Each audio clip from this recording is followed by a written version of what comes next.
का करता रह जा। हम का करता नहीं हो, तू अपन काम करा ना। जाए चट्टा नालायक कहीं के।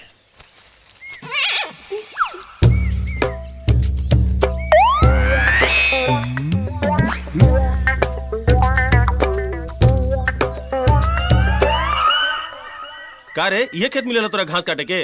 तोरा पता नहीं के कि टोला में छुट्टा साढ़ घुमत रहा सन? चल करे, चल चल करे।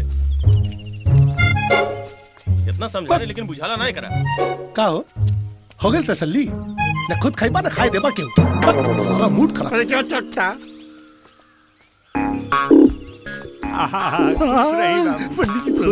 खुश रही बाबू। पंडित जी बताई नहीं कुछ भाई।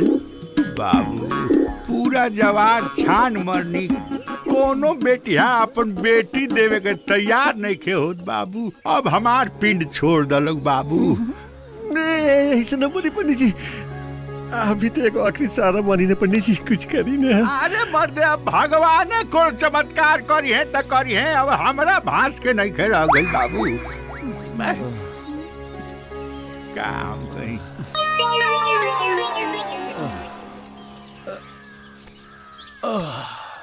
बाबू ई कौन काम करत रहे हैं कि पसेने पसेने बहिल बड़े उदारी चलावत रहे हैं का?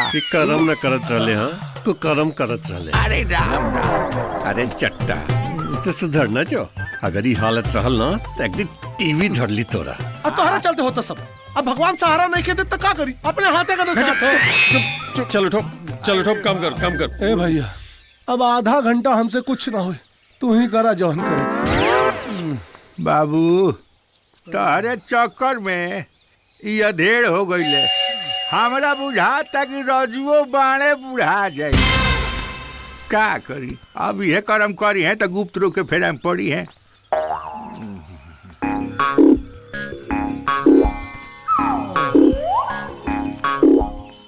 अच्छा बाबू तो अब हम चलत नहीं, कर्म में होई तो होई।